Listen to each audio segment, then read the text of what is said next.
Welcome, welcome, viewers. We're back once again. A Vision Media broadcast. You can catch us on Xfinity Comcast, channel 967 HD, and also 66. We have a wonderful, wonderful show tonight and a special guest. This man is a legendary, iconic. He's all rolled up in one. This is Mr. Arnell Carmichael. Uh, Hi, everybody. there you go.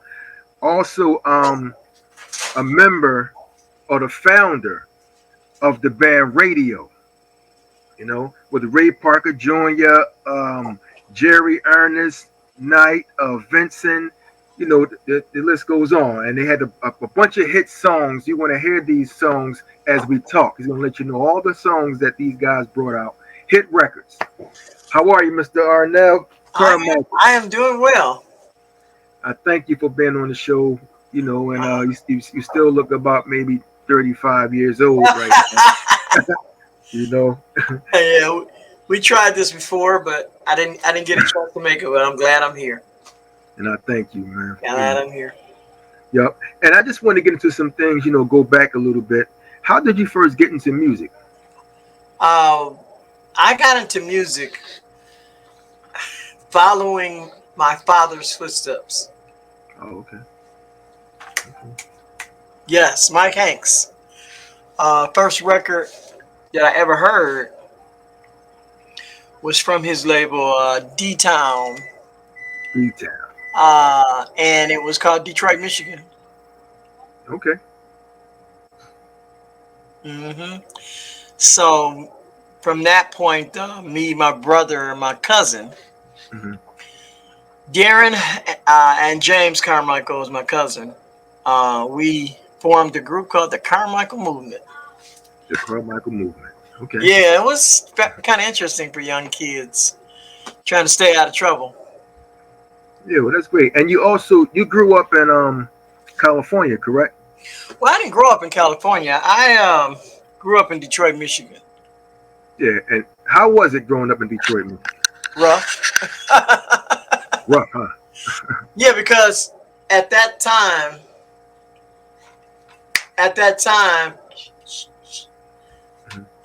you were coming. It's hard to kind of pinpoint this because now I'm 70 years old, so I'm sitting there thinking, wow, I liked it, but it still was rough in terms of what's happening with morality, what's happening with, where we were as people. Yeah. At that particular time. And I enjoyed that period of my life being in Detroit, but it wasn't enjoyable as a young man because that's why I left.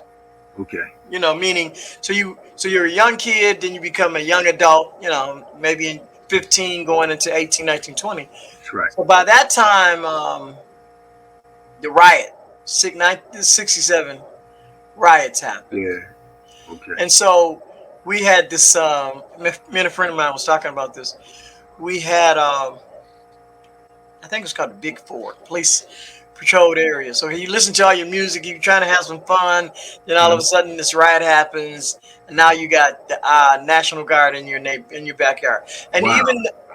even though it was only for maybe 2 weeks, week and a half, it's still very impactful because I could imagine not just me, but a lot of people's got into situations that they couldn't handle, and their lives are probably just, dreams are destroyed.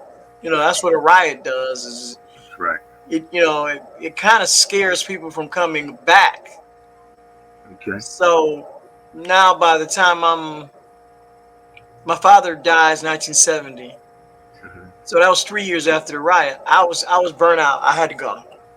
So I made my way with a group called Energy because I left my family group. Okay. And now Energy was connected to Ray Parker and Vincent Bonham, so we did that. But Detroit was really It's kind of rough on guys, especially at that time too. Heroin was really big. Yeah, it was. Yeah, And if you talk about the black exploitation movies that we all enjoyed, uh, you know, it was almost like if you weren't involved in that, you weren't really cool. So I wasn't yeah. doing that. I'm a straight laced person. So That's good. That's good. And I just wanted to go back a little further. go ahead. Can we talk about you going on tour at the age of 10? Well, I didn't go on tour at the age of 10. Now that's Well, with you was with your family, right? well. Here's how that would have to be viewed, Okay. because you're asking. My father owned a record company, 9 doors away from where Motown was. Wow. So you got this hand is Motown and this hand is D-Town. D-Town. That's Okay. how close they were. Wow. So what I seen as a 10 years old would be records from my father's company and records from Motown. Okay. Matter of fact, Stevie Wonder's first record was one of my favorite records, Castles in the Sand. And Stevie Wonder. Yeah, his music as a young kid, Hmm. I was very impressive. So as much as we wanted to be around my father with the record company, Hmm. it didn't happen the way we wanted to happen, but we did a lot of rehearsing, like the Jacksons. Okay. Me and my brother, my cousin, we did a lot of rehearsing, did a lot of small shows around the city of Detroit. Hmm. Got build a reputation where musicians was like, "Hey, we need to get that group right there." But no, I wasn't a Michael Jackson. I wasn't. We Yeah. didn't take off that quick, but we were close. Wow. And who were the original members of Raydio? Okay, so you got Ray Parker, Ray of Parker. course, the leader. Vincent Bonham, keyboard player. Jerry Knight, Hmm. bass player, and myself as the recording artist. Ray Parker being the producer, and a brilliant young guy who owned his own recording studio Hmm. and was very, very popular as a musician and noted as a songwriter. So those three things a lot of people didn't have. Most groups in the, let's say, early 70s, 75, 80s, they did, all of us except for Jerry Knight. Jerry Knight. He was born California guy. Okay. But I go back to something that you referred to. Hmm. So Ray, Ray at Parker. maybe 12 or maybe 13, he went on tour with the Spinners. Okay. Oh yeah. So growing from that particular point, when you see that Raydio would have veterans, because you could be a veteran at 15 now because you went on tour with the Spinners. I Yeah. would chase around Detroit, going from session to session because of my father. Vincent was in another group called Mad Dog and the Pups, Okay. which is if you look that up online for the listeners, Mad Dog and the Pup was a really big group locally in Detroit. So then you start forming these little social cliques, and Ray's clique was the professional clique, Professional. and the other ones, we were all trying to get that notoriety. Hmm. So then, um, coming to California, based upon Vincent's word to Ray, now get Arnell. Arnell. I said, okay, cool. Yeah, I come, because I was ready to go. I was like, I'm tired of Detroit. I got to get the heck out of here. Yeah, you said you had to get out of there. You had to roll Yeah, out, right? I had to get out. So, yeah. But Ray did he worked for the Spinners, Temptations, and I drop it on him because the responsibility of this, you have no idea of the magnitude, especially these young people now, That's right. what you have to be to get the attention of other entrepreneurs, investors, and corporate companies to say, I pick you. Wow. Ray was a picked, he worked his way. his reputation preceded him. So it's a good Wow. thing. Yeah, that's a great thing. Yeah. And you know, like back then, I say like the 60s, the 70s, Mhm. was it more of creative control when it comes to music with the groups back then as opposed to now? That's a Because very good question. That yeah, is a very good question. Well, mhm, first, you would know this. One, I help and do a lot of administration for people okay, because that question lends to the thought of these young people are now making records, but they don't know how to track the record. They don't know how to keep it in line. They don't know how to make sure that it is in the right society and how that yeah, mechanism works. hmm, So, the question that you asked came up to me many times. And I would say, from my point of view, unsolicited material would be the way a record company in the 60s and 70s, they would say to an artist, we don't take unsolicited material. So what does oh that wow, mean? wow, So that means that you got a letter in the mail oh, and your cassette came back. hmm, And because it came back, uh, it would say, we don't know who you are. Because they didn't then want to infringe on the possibility of the copyright or copyright, yeah, the original material. hmm, So record development happened.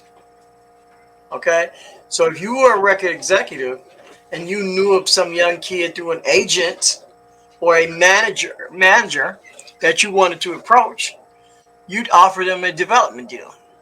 okay, Especially when very at perfect examples is Jackson 5. It is so noted that when he took them as young kids, he took them under his wing. We gave him a development deal. Now the oh, question is how big was the development deal? hmm, Well, the growth says it was a magnitude of this big, you know. okay, But in actuality, was it a single or was it an album deal? That question I can't answer. No, I don't know. I just know that they put out records to get them started. wow, You okay, know, and so the difference in the time period is that, of course, we didn't have computers. Of course, we didn't have um,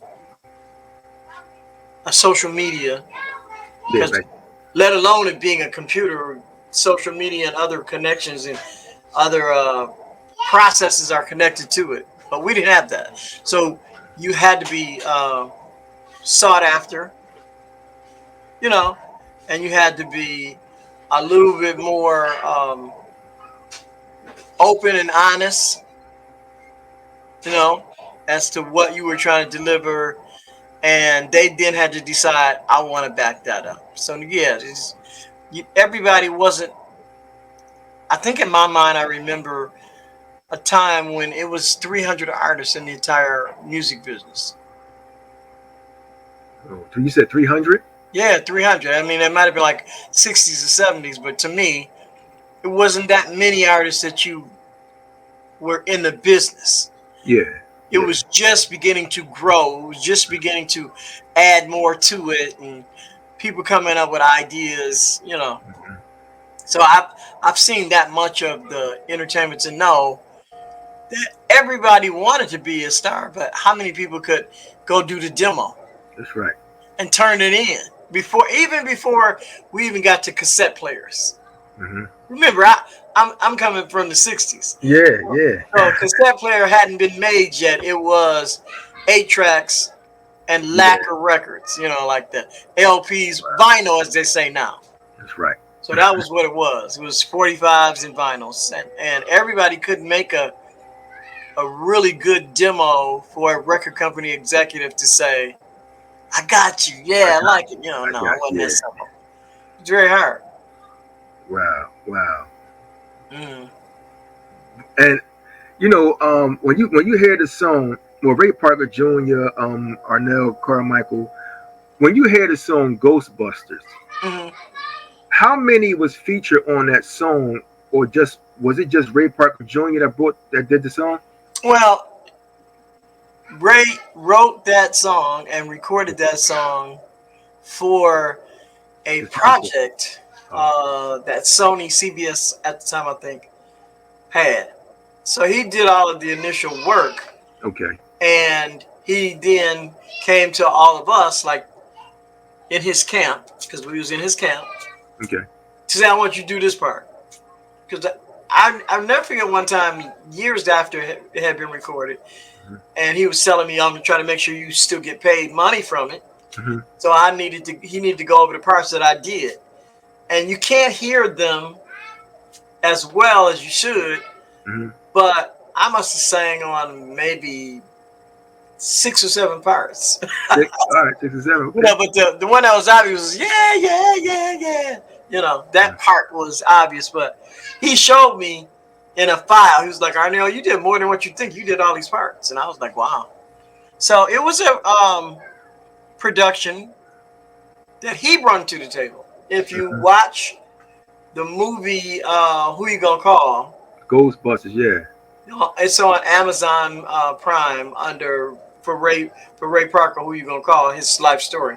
It Okay. actually tells you, how big it gotten. If it's something strange in your neighborhood, who you gonna call? Ghostbusters went to #1 in 52 countries around the world. If you go up to anybody and you go, who are you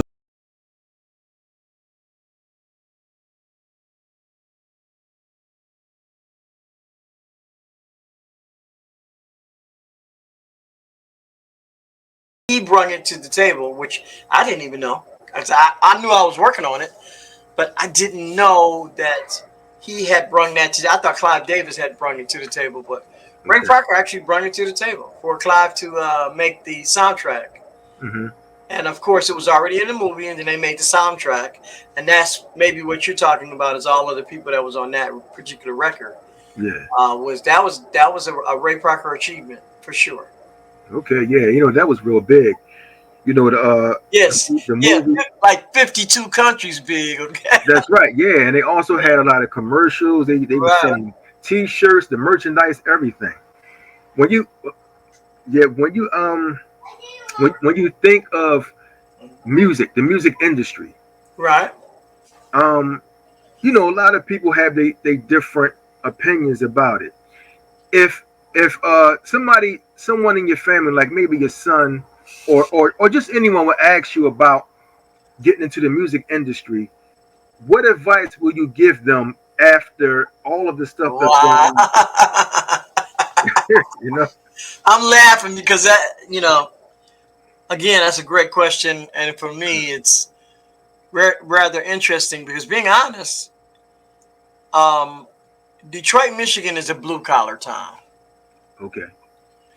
Okay, so now how many people would you say in houses is going after a career in music when they could go get a job at Chrysler, Forge, GM? Anyway, right. Yeah, well, not anywhere, but here in Michigan, Okay. where the factory is. Okay, you still got hospitals, Yeah. you still have post office. Like the movie, you can always get a job at the post office, right? Yeah.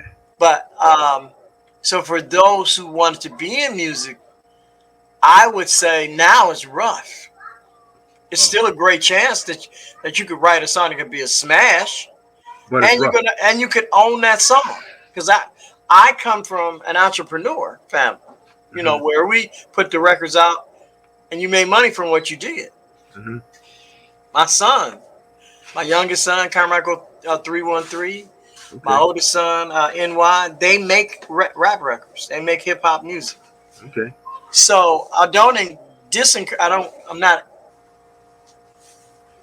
have a line that says I'm not encouraging. I have a line that says you have to be very, very careful. You have to be And really, really careful. Protect your rights um, yeah. in this business because as we are now on a video, right? Yes. We're crossing into a whole nother territory. That's right. It's not like when I was younger and you had to make a record, and if you were independent, you did the master record, which was vinyl, and then you took it to a local distributor, brick and mortar. That's right. Not like now. Now you can make a record, upload it online into. It's easier. Well, I don't know about it being easier. It just is more acceptable. Yeah. Okay. You know, because easier would mean that you might get through it making quite a bit of money. If we get into that difficulty, why is it still that you only get paid less than a penny for a stream? Oh man. For a stream. I would love. Yeah, I'm gonna get into that. Yeah. Well, I'm just saying that's a whole nother conversation. So even if we go back to, is it a difficult business? No, that's about the same as it was from the rate. Wow. Because we don't come together like we should. Mm-hmm. I'll say this to anybody. I don't care who you are. If all of us blacks have a race of people, we said, oh, we picking our artists. We building a new company. We're going to do all of that on our own together. And that's what we're going to buy from. Then we'd be blowing up artists. That's right. In my generation, you could make a Whitney Houston. You could make a Michael Jackson. You could make a Marvin Gaye. That's right. In this generation, they come so fast, they're gone tomorrow. That's right. Yeah. You know, Like, now you see them, now you don't. yeah, you know what I'm saying? And that kind of weird to me. But a one-shot artist, they get more social media attention than they get creative attention. They do. You know, so it's a vast difference. It's not a difficult business as it might appear to be, but it's a hard industry. Because if you're doing it from a business standpoint, then here to me, just as I say this, from a business standpoint, you set up, you got everything in line, got everything right. Because anybody can pay for that. That's $10,000, right? Right. And then now let's put the record into the system. And then you got to deal with the rates that Apple, Yeah. Spotify, Rhapsody, you got to deal with those rates. That's right. So then it becomes difficult because now you need a lawyer who really understands it better than, or someone who understands it, Yeah. so that you can at least make a conscious decision. It trips me out. Tommy, it trips me out when we're all on Instagram and all of a sudden this advertisement pops up that says, you can bring your record to us and we can distribute it. Yeah. I'm like, really? Wow. You just got out of college and you're going to tell me how to distribute a record? That's right. That's You know, right. so I see it all the time. But no, Wow. it's difficult, but it's still a lot of fun. Still a lot of fun. And you know, I also think about the record labels now. Back then, you know, when you guys were out in the 60s, 70s, was there anyone, even from the label, to try to tell y'all guys that, you know, I'm gonna show you how to own your own rights. I'm gonna show you this. I'm gonna show you that. Well, that wasn't. You didn't learn that right away. At least I didn't. And my father had a record company. Yeah. I didn't really learn that, or most artists don't learn it until after the first record. Then you go, oh my God, I could have made this. I could have got this. Yeah. Yeah. You know. Your father owned the label. Well, he owned the record company. See, I knew a lot of stuff that a lot of kids didn't know, but it didn't matter. Okay. Because now you still have to have your reputation precedes you. They got to trust you. Mm-hmm. They got to trust you to make a record. It's like I went to you and said, hey, I want to write a song. Well, then you'd have to say, well, let me hear what you got. That's right. So, and then how good, I give you 10 records and you go, how good is it? Because I got to put my money on it. So you don't learn right away. That's right. It's a bank loan. I mean, there was no colleges that would say, record company's going to give you a loan and then you go make records based upon time, not based upon creativity. Based upon time. I'm going to sell you, I'm going to put my hand up here. I'm going to sell you an hour worth of music. So now you got to figure out how many songs you can write in an hour to put on an album. Wow. So it's a lot you have to learn. And even though my father was making this, I'm like 10 years old. I'm gonna remember this when I'm 15. Nah. Yeah. Nah. You know. So then you're looking for, and at the time I can remember this very, very clearly. there would be books and magazines where you would try to research and study, and it would be saying, beware of sharks in the music business. Wow. A shark was somebody who would loan you the money, you get the deal, and then they take everything from you. It's like you owe them for a lifetime. Yes, yes, yes, yes. You know, so now it's kind of different because you got all these people who think they know more about it, and I have a lot of conversations more about it than somebody who's like myself been doing it and had those mistakes. There are people that are, of course, like Stevie Wonder, Beyonce. Name a lot of people who's doing this every day. Mm-hmm. They're not gonna tell you everything. No, they're not gonna tell you. No, You gotta go get a lawyer. It's sad they're not going to tell you. Mm. It's the regular. I don't know why it seems more easier today to get a deal. You know, and then on top of that, you don't have to do much leg work today. It seems like everything is done for you. Back then, you would have to go knock on doors, hand out your stuff, and you know. Well, I could tell you, when you said it seems more easier, when I hear that, my mind goes to the drug dealer who has the $10,000-$30,000 that you need, and then you get caught up. That's right. To make a record. Now it's kind of like the opposite of all of that. Now it's so you find a little job, you go get a little studio, you put it together, and you put it online. I remember MySpace was signing people like this. Yeah, MySpace.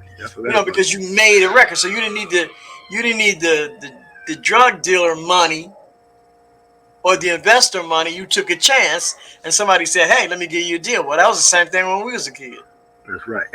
You know, so easy is hard work. To get there without owing people is the hard work. To study how to write a song, to study how to play an instrument, to study how to perform in a local club, to get your marquee value where people come and see you. You do all of that, that's hard work. That's like a person working a 9-to-5 job. Every day you got to figure out how to write the song, how to record the song, how to perform the song, how to get people to come to you, that's and you make money. Now, that's right. Some people go, you know what? I'm gonna beat the system. I'm gonna go over here and get this money from my father who mortgaged his house, and then I'm gonna take a chance. You know, so there's so many different opportunities where, again, you just have to know the science. Okay.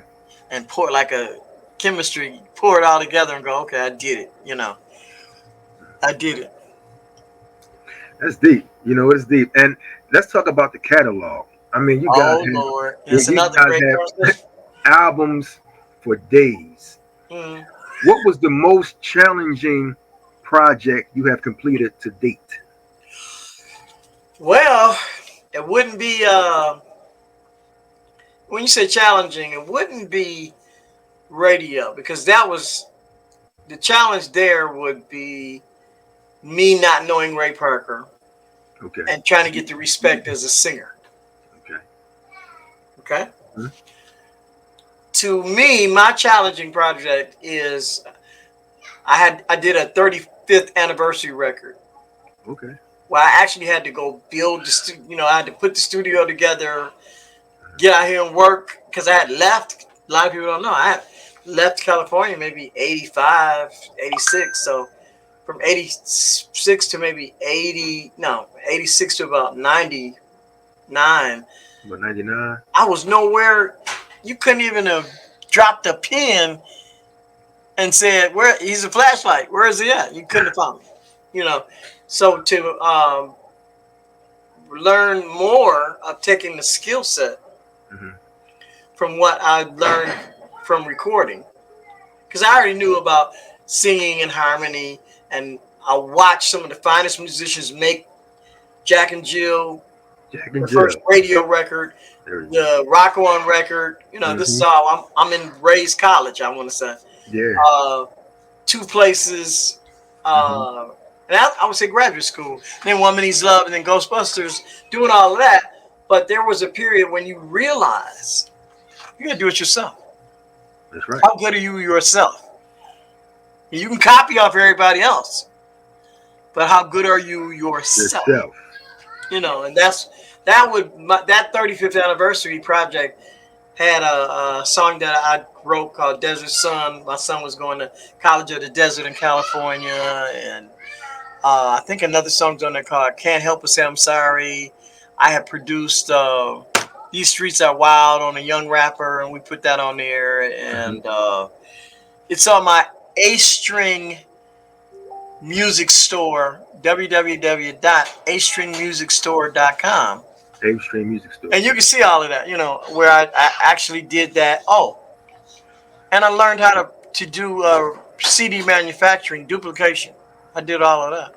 I have my own company for at least another 5 years, from 98 to about, that's my cell phone, to about 98 to about 2007, somewhere around there. So those are the difficult things. Well, those are the difficult things that we just talked about. And I think you probably did mention this. You also went on a hiatus in the music business to becoming, well, to take up IT at the tech boom, right? Yeah, that was what started it. Okay. For me, what year was that? I was like 87, 88. 87.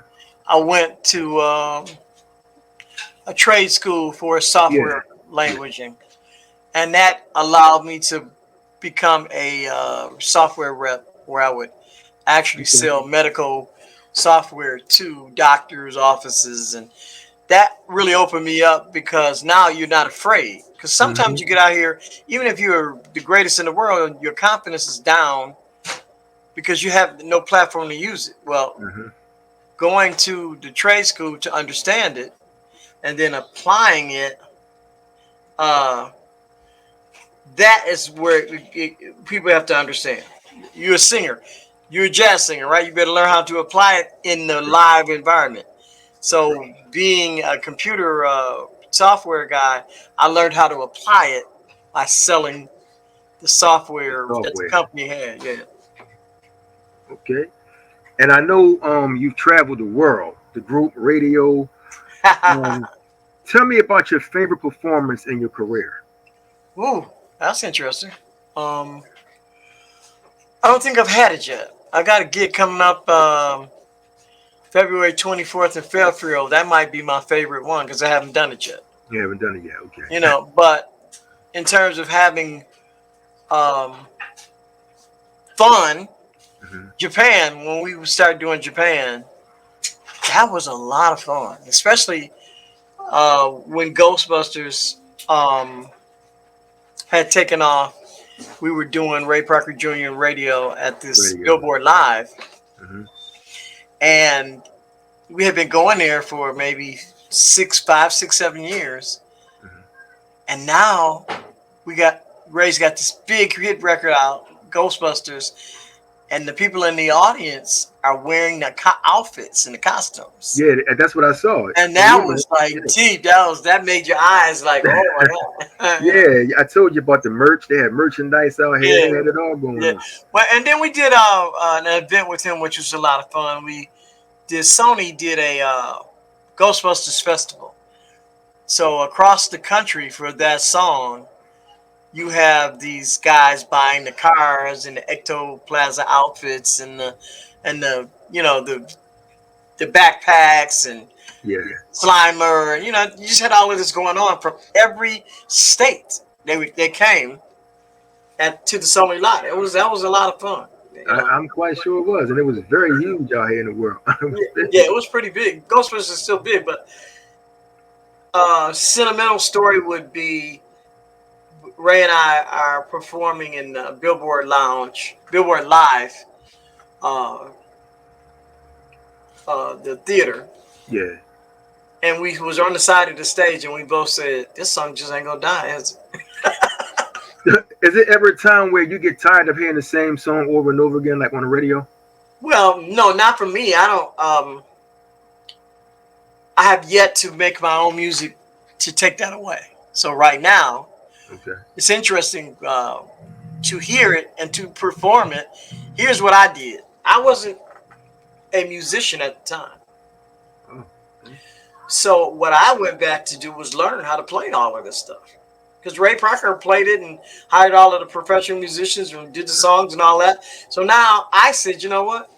If I'm going to come back at this, I'm going to make sure I'm playing and doing everything that I'm doing. Mm-hmm. So it's fun playing the songs and remembering technique of how other musicians played it and why it's that cool. So now people coming to see Raydio featuring Arnell Carmichael. I'm not the same guy. I'm a whole nother guy now. Oh, So, you're different. yeah, I'm having fun doing it. I'm like, yeah, this is cool. So, Wow. so come out February 24th in Fairfield, and you will see something new for sure. February 24th. Okay, it's Yeah. on. Okay. Yeah, yeah. And if I got it wrong, you can still look it up online. It's out there somewhere, but it's in February for sure. Wow, I don't know if this is going to connect just like it happened. You may can tell me different. After securing a record deal, the group scored, I'm saying, the first big hit, I guess like the late 70s, which was Jack and 78, Jill. yeah, Jack and Jill, right. Can you tell me about that? Let's go back to that studio session. How was that with with you guys doing the Jack and Jill? How was that session? I thought I was like this great singer. And as good as I thought I was, you always have something that you got to learn. So I went into the studio with Ray and Vincent and Jerry Knight, and we were doing the vocals. Okay. And Jerry Knight just immediately rips his part, like boom. Just like that.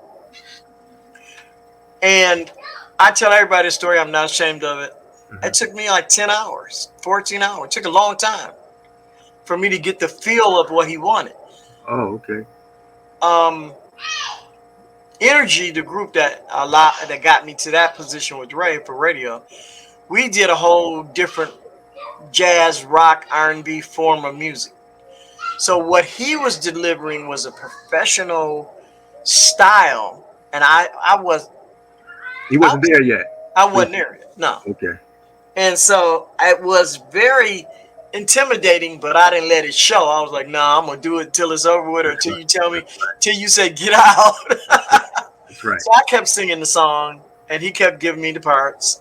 He recorded it, and he said I got a hit. Now I was like, I don't know, because, when you don't do something immediately as quick, you think to yourself, is it going to fly? So, which is earlier the same question. Like, how do you know how good it is, right? Yeah. He knew what he had. And Yeah, no, I'm sorry. You said 10 hours. Was it in one day or 10 hours spread it out? No, one day.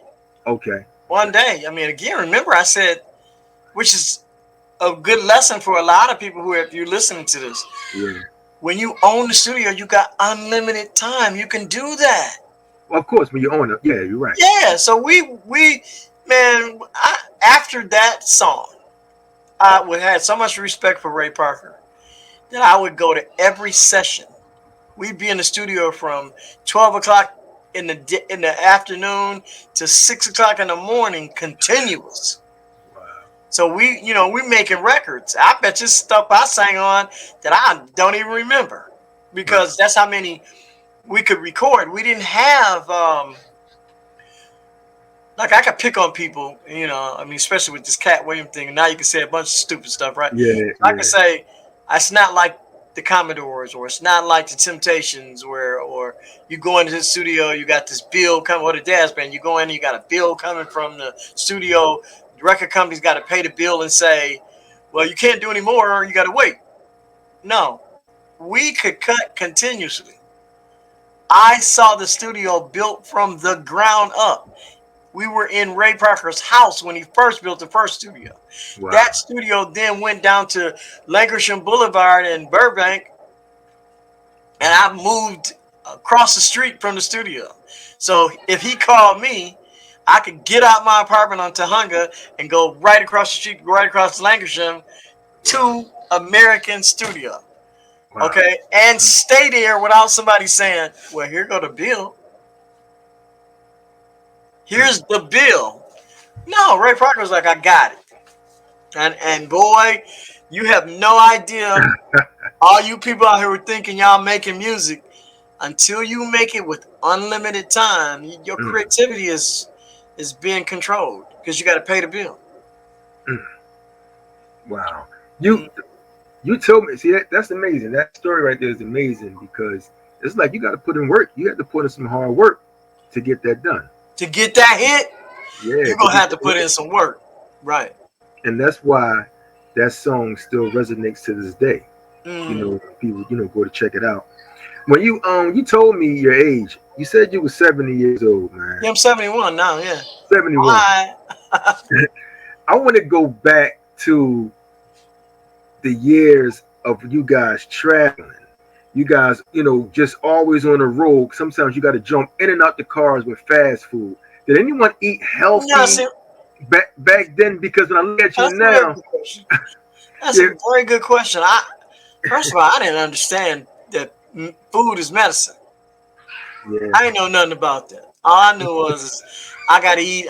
Gotta make money to eat. that's right, I gotta make sure that I'm up long enough to get the job finished so I can have some money to go eat. that's right, that's right. Um. So if there was anybody that was into health, it might have been Ollie Brown, Sylvester Rivers. It was a bunch of guys. Um, Hmm. Wawa Watson, uh, Jack Ashford. There's a lot of people who were professionally minded people, Okay, you know. But we ate at restaurants, McDonald's or whatever, at just briefly, not all the time, just brief. But first tour was actually after 70. It was like 78. We went out. We went out with Frankie Beverly, I think, if I remember, his Okay, first one. Frankie Beverly and Mays. All right. Yeah, we opened up. We started with them. Then after that, we went on to Rick James and Bootsy, and Lucy Cow. uh, I remember having at least 3 years of being on tour. I then took the hiatus, but then came back. Yeah. Ray was deciding to be a solo artist, Hmm. so he had called me up and said, "No, we need to put radio in Japan." And I was like, "What? I don't want to do it." He was like, "Nah, come on, man." So anyway, I did that, but that was one of the things that Frankie Beverly, Bootsy, Rick James, Cheryl Lynn, all those people continue to work. Hmm. As a group, radio has stopped somewhere about 84. Okay. You know, when I left, it was like no radio was not nah. I was doing the recordings for Ray, but Yeah. it was just a thing where Jerry wanted his own career. So right after 78, he boom took off. Overnight sensation. Uh, there's no stop. There's no what is it? There's no stopping us. Yeah, No that one. stopping. No one Yeah, does it better. Yeah. yeah, he does that, and he did his thing. And Vincent went to play with other people, But then we had other guys. My brother was in the group. Darren Carmichael, London Carmichael, and he's in Japan. Larry Talbert, Charles Fearing. There's a lot of people that got involved in the production of radio, Okay.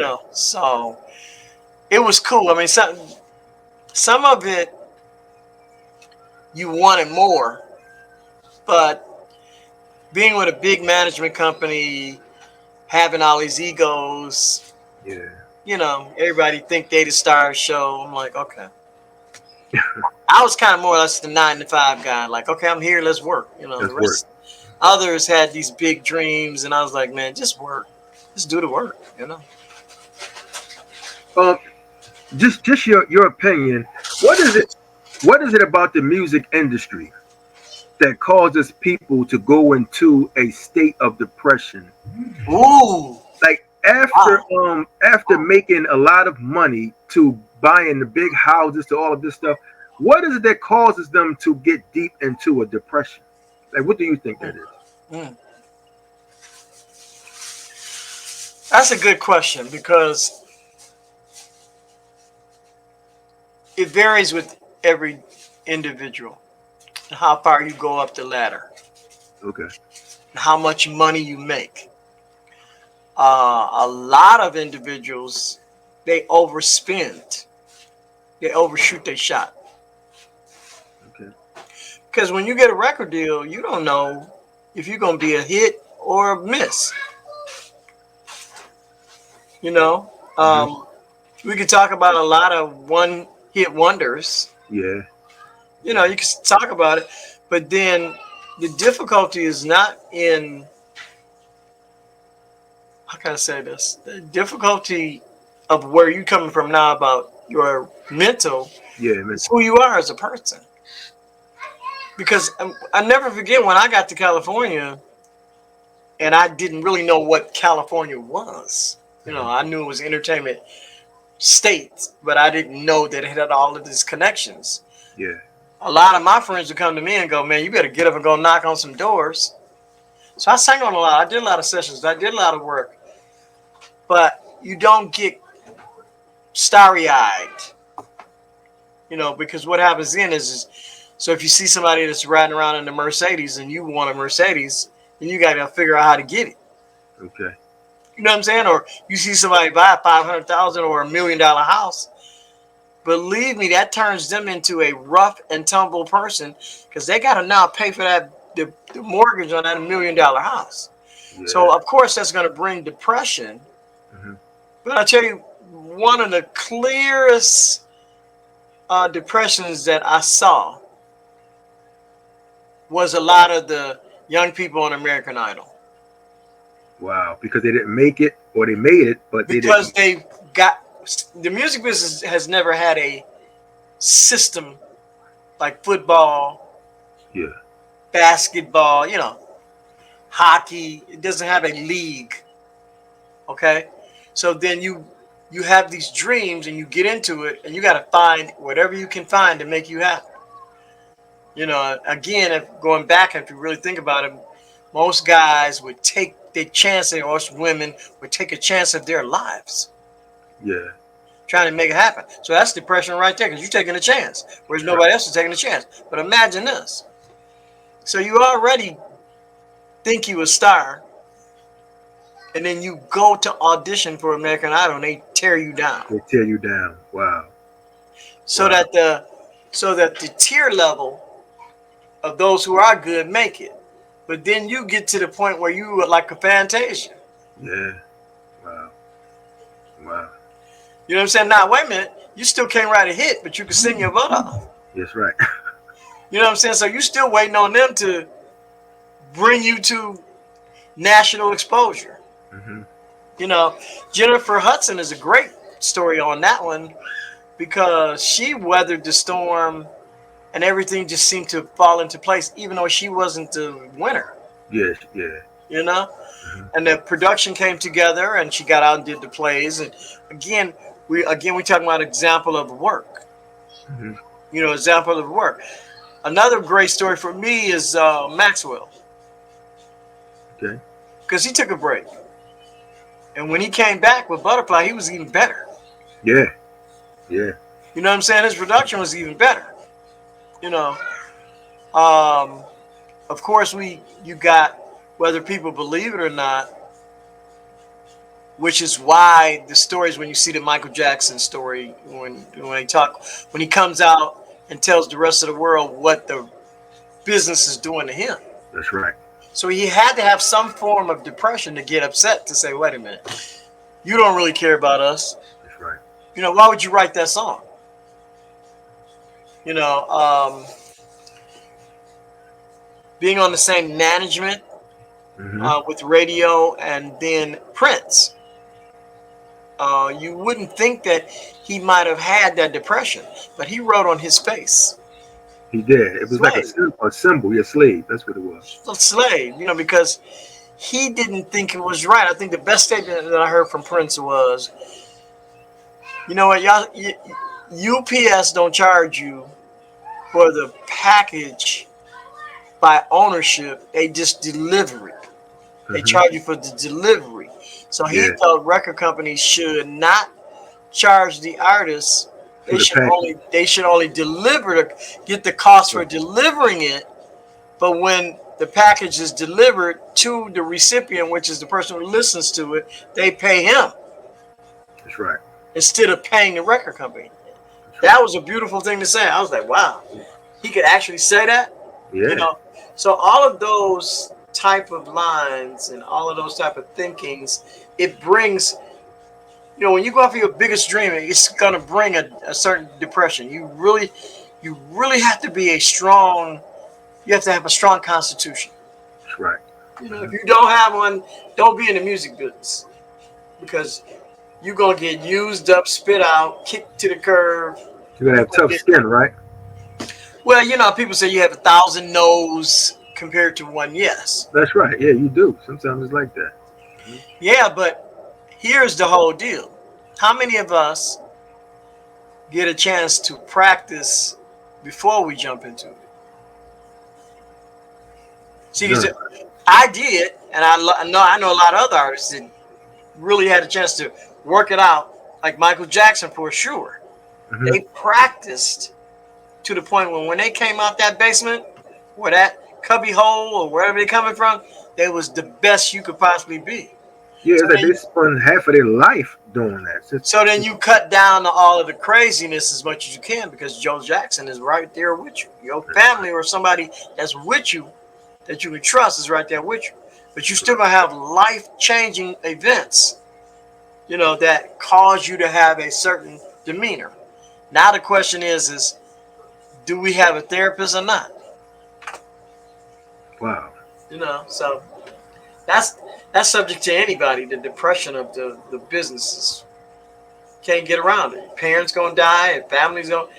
Mine came in the form of divorce and a lot of other stuff. I had it. When I stopped, I didn't want to come back. I was like, screw y'all. I don't want to be bothered. Don't call me with that. When I think of the music industry, it reminds me of the military. It reminds Really? me of how people goes into this military to get some things out of life and to start to have a better life.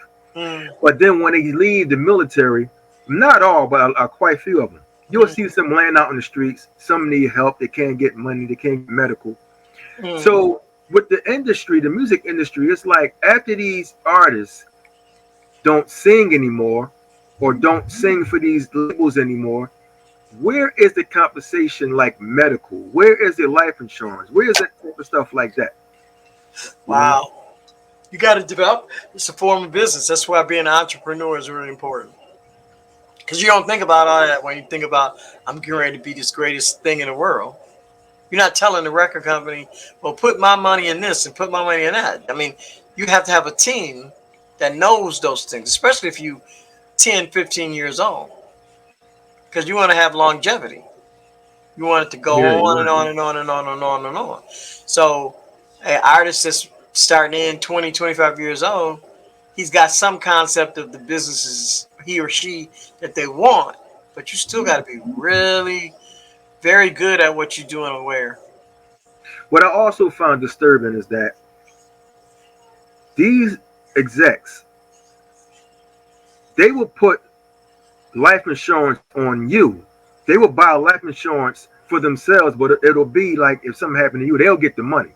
So if something did happen to you, they wouldn't even give you parts of that money. They done paid life insurance on you, but won't give you a dime when you pass away. Won't give your family You've nothing. been thinking about this pretty hard. Yeah, because it's like how serious that is. It's a big wickedness. That's a wickedness going on. You Well, know, the current situation was Taraji talking about the movie Oprah, Color Purple, color purple. Yeah, and that they sent the limousine or a rent a car and told her to drive herself. That yeah, was that was the case where you now signed to the company, you got the job, the deal, but you got to transport yourself to the set. Well, she in her mind and in anybody else's mind, you're a product. What if the right. product breaks because I drove myself? So I need the insurance. You better have a driver That's right. for me because I don't want to be damaged goods because I might hit a car or somebody might hit me. That's right. So again, it comes back to package delivery, and a lot of people don't get a chance to think about that. It's easy for us to have the conversation about it, which kind of wakes up a lot of the other people, but having a wide eye frame of mind, or a materialistic frame of mind, or I gotta have everything, that can be damaging. Okay. So you have to really take it easy, and you gotta have the right team behind you. The story that I like when it comes to having the right team, whether anybody believes it or not, is that kid who played Urkel.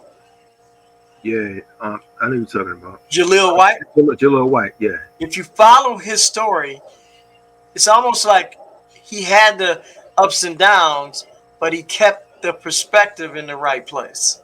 Okay. Another one would be, whether people believe it or not, Shaka Khan's life. Because she was in one group, right?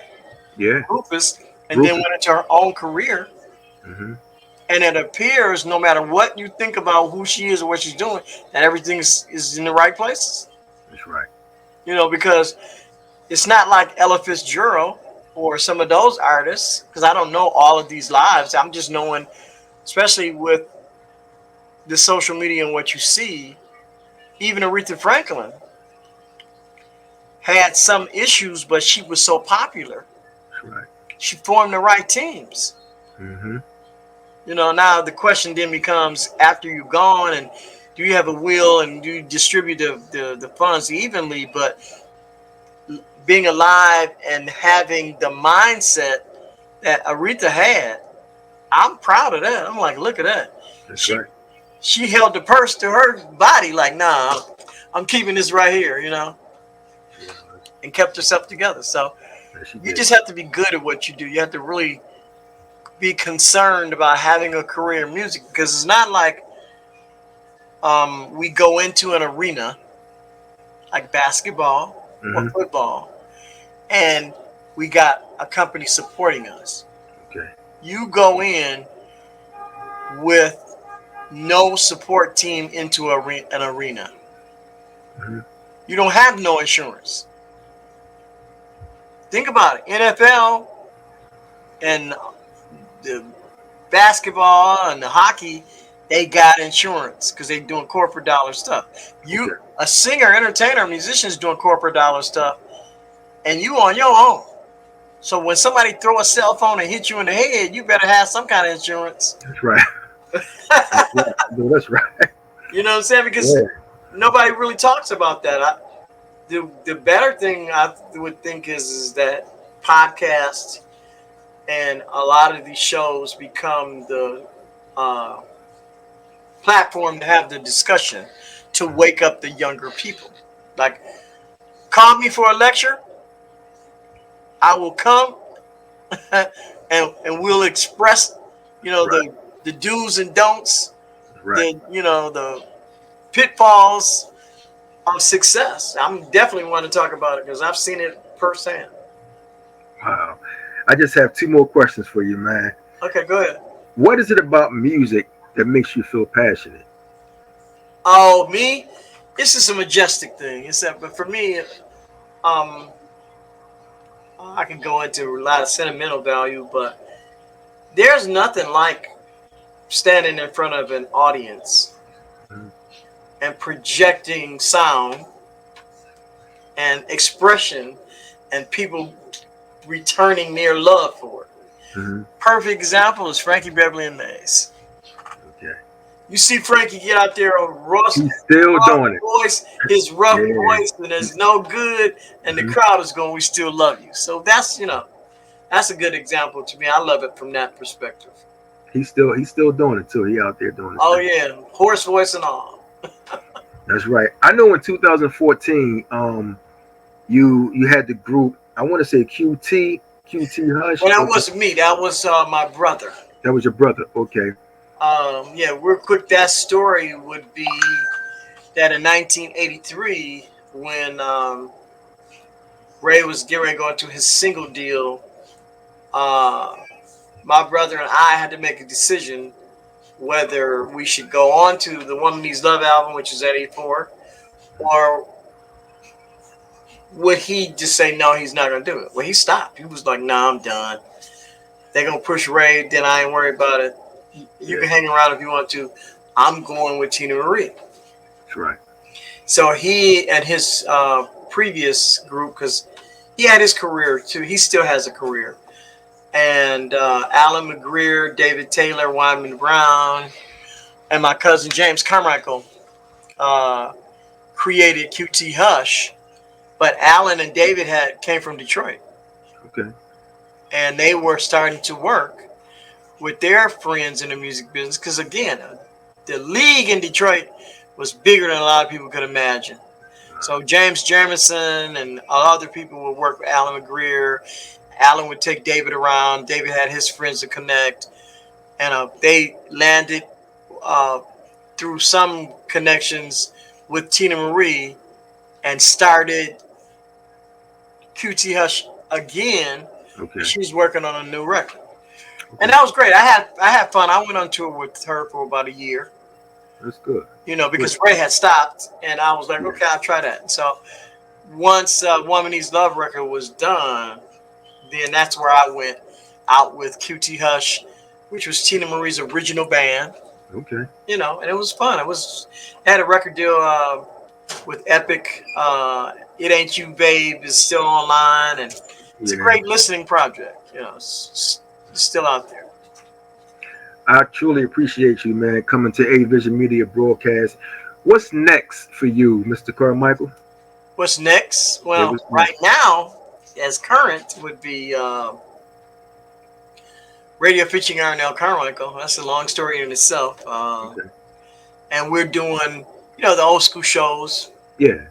I still feel like it's new because Raydio wasn't as long as it should have been. Mm-hmm. So that's current. Next would be doing some jazz records, which you can catch again on astringmusicstore.com, when I start putting them out. Just helping people, passing on the experience, trying to get you to understand the severity of who you are, in the music business, because it's not easy. A lot of double talk is going on right now. That's right. Right. So that's what's next for me. And we're looking for casinos and tours and packages that we can work with people.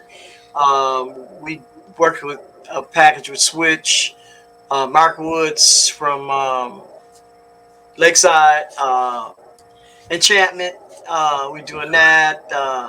We get out here and do the shows. I got a nice crew of guys. Oh, that's great. So I'm having fun, especially I'm playing guitar. I'm having a lot of fun. I'm like, wow. Continue going on, doing your thing. Yes, I will keep doing this. Keep doing it. Viewers, we have the iconic Mr. Arnell Carmichael, the legendary group Ray Parker, the Raydio. Like I said, you can look him up. This man, he's all over the internet. Classics. I want to thank you so much for this interview. Thank you so much.